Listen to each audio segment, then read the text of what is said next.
Hi, everyone, and welcome to my channel. Now, I know it's starting to get crunch time on those Easter cards, but I do have a really sweet Easter card that I wanted to share with you.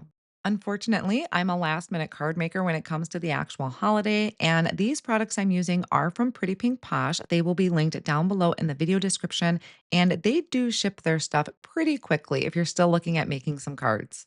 So, this is the card that I'm going to be recreating today using the Fringe Egg. I'm also going to be using the Easter greetings stamp and coordinating die, the Easter holder additions to do some decorating, the fringe egg, and then I have the layered garland stencil. The first thing that I'm going to do is create my background with the stencil. So I have a piece of Hammermill cardstock cut to 4 1/4 by 5 1/2. I'm putting a little bit of repositionable tape on the back to secure that down to my work surface. Then I'm going to line up the first layer of the layered garland stencil over the top, and I'm securing that down with some teal tape. And I'm going to start by ink blending with bubblegum ink. So I am going for just some really bright, happy, and springtime colors.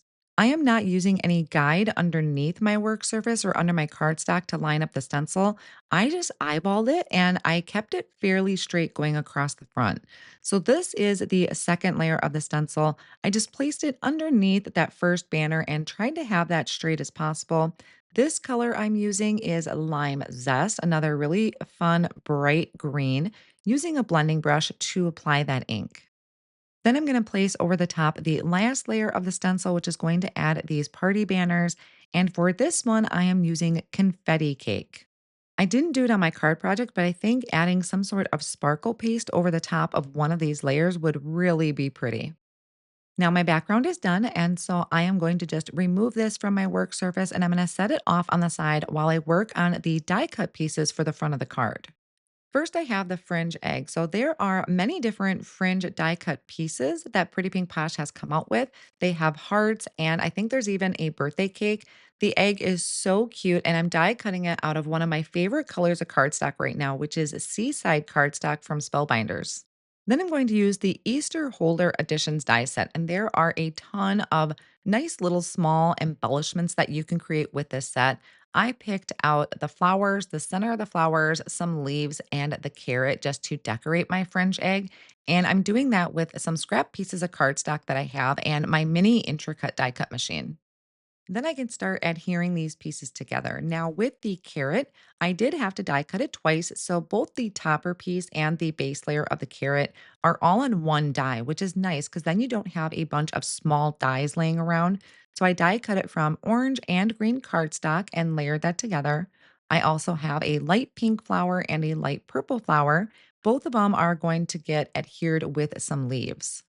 And I find it really handy to have some sort of wax tip picker tool to help pick up those smaller embellishments. Back to the fringe egg that I'm just going to adhere the layers together with a tape runner. This you could do in a variety of colors. I just really loved this light color of cardstock. I thought it didn't compete with my colorful background. Now, when you put your tape runner on the back of the fringe egg, just make sure you're not placing that tape on the fringe because then you can kind of fluff that up a little bit. Then I can move on to stamp my greetings. So I am using this Easter greetings stamp set, and I'm going to stamp this down onto some Hammermill cardstock. Again, this is just a scratch paper that I have. I lined that up in my mini Misti. I'm going to ink it up with some Versafine ink and stamp that down. I love that there are coordinating dies for all of these sentiments. So I'm going to line up my coordinating die, hold that down with a low tack tape, and then I'm going to run this through my intricate machine. So I have this mini die cut machine that just sits off on the side on my desk, and it's really easy to grab it and die cut these smaller pieces like that. I created a side folding card base out of a heavyweight cardstock. I added tape runner to the back of my stencil panel and adding that over the top.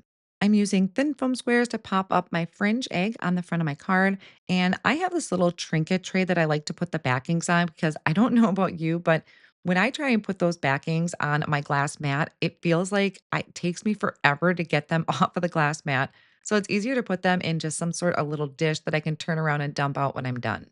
I'm also going to add my sentiment to the center of my fringe egg. I have a liquid glue that I'm adding to the back of my carrots, and then I'm just embellishing my fringe egg with the carrots and then the flowers on top.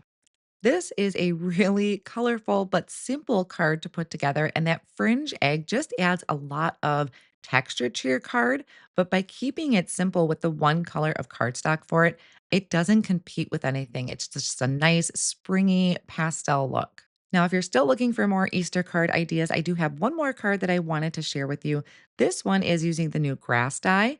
We have the new Build an Egg, which has all those beautiful pastel spring colors in there, and then the watercolor oval stencil in the background. I will have a link to everything that I used in today's card project listed down below in the video description and over on my blog. So, if you are a last minute card maker like me when it comes to the holidays, I hope this project has inspired you. Thank you all so much for spending time with me today, and I'll see you again soon.